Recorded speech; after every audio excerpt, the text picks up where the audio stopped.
Hey there everybody, I'm Mark Crilly. I'm back with another how to draw lesson, and I'm going to go ahead and just jump into it. This is a lesson on how to draw a realistic eye. I'm going in with my black Prismacolor to make the upper eyelid, and let me just say in general that if you want to draw a realistic eye or realistic anything, you really owe it to yourself to draw from life, or at least look at photo reference, which is what I did for preparation on this video. So the eye shape, fortunately, is very much the way we imagine it. You know, this sort of, I don't know, almost like seed shape, at least right along the edge of the eye itself. Of course, everyone knows that there's this sort of section here on the inside of each eye that comes out, and you know, different eyes have different sizes and shapes of this area over here. So you know, the reference that I looked at gave me this kind of a shape, but you may look at something different or look at your own eye and find that it's shaped differently. In any case, there seems to be maybe one or two little sections if you want to get hyper detailed over here in this area. Now that I've got that section done, I'm going to go ahead and get to the eye itself, and this again, it's, you know, more or less a perfect circle. So if you don't trust your own circle drawing skills, you may want to trace around a quarter or something, who knows, to get that perfect shape. You know, I don't think there's anything really all that wrong with getting some help from you know, a ruler when you need a straight line, or you know, a cup or something when you need a perfect circle. Anyway, I've kind of got that section in place, and for the pupil, I'm thinking that it's about 1/4 or 1/5 the width of the iris. Again, a perfect circle to whatever degree you're able to do it.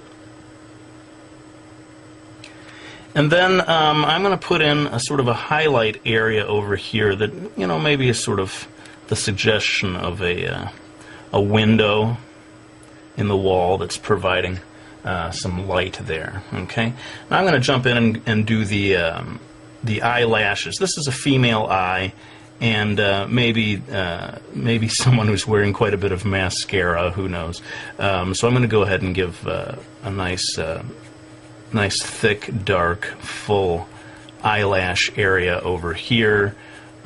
This kind of thing, you know, I can't obviously go line by line and tell you how to do it. It's practice makes perfect, I guess. But again, looking at different reference, looking at different eyes, you're going to see all kinds of different ways of doing the eyelashes.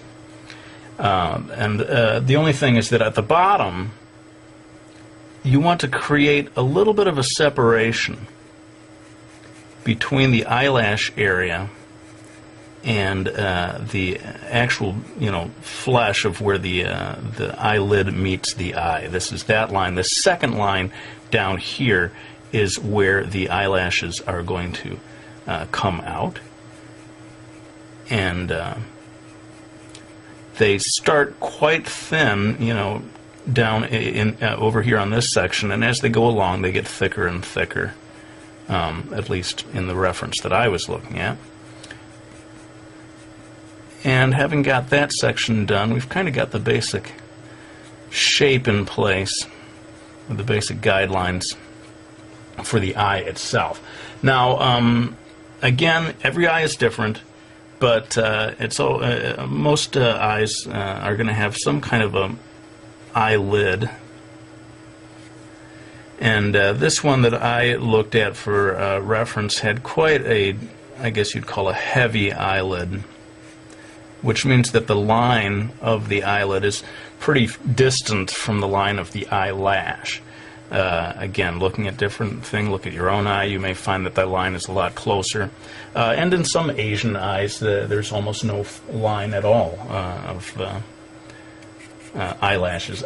This is not so much a video about drawing the eyebrows, so forgive me, I'm just going to drop in really quickly a suggestion of an eyebrow here without talking about it too much. Now I'm going to zoom in right now to what I feel is the absolutely most important part of this lesson, and that is the iris. And I want you to really see the details of what I do here. So pardon me while I zoom in. Now, getting a good iris illustration done is the real key to making a super realistic, almost photorealist looking eye. And what I'm doing here, I'm going to do in real time just this section here, sort of roping off or showing the sections that I'm going to darken up and the sections that I'm going to leave light. Basically, this little area in here is going to stay relatively light, and the rest of this stuff is going to get darkened in.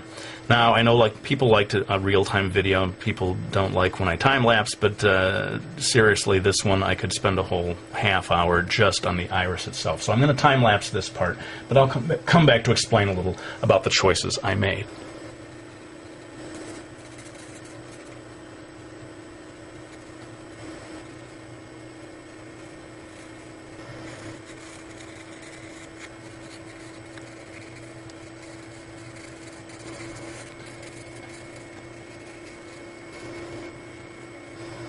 Alright, so you can see where the key to getting a nice shiny looking eye is getting this nice window shaped highlight, although it doesn't have to be window shaped, it could be sort of circular or any number of shapes. But make sure that you keep it nice and white, and that you darken the area near the highlight, and that helps it pop and makes the whole thing look shinier. And you saw that I spent a fair amount of time adjusting the different shades here. There's a band area here near the pupil that's a certain thickness. There's a whitish area down here, and then again, in certain types of eyes, every eye is different, you get the very darkest band of color right around the very edge. I'm going to go ahead and jump in here and very quickly darken this area in of the eyelashes. Again, this is maybe a female eye, someone who's wearing quite a bit of mascara.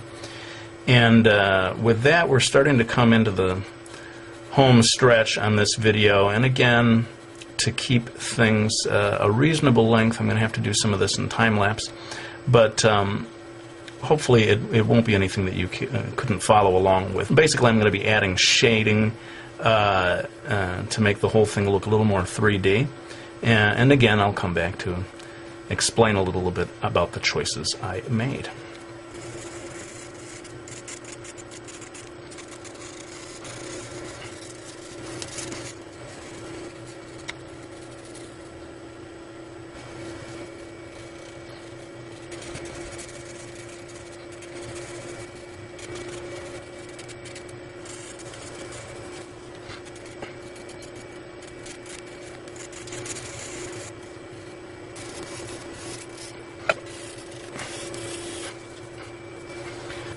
Okay, well, this is pretty much it then. We have put in all of the shading, and as you can see, with anything that's kind of going for photorealism here, you just need to take your time. You just got to be patient and keep working at it and keep slowly building it up.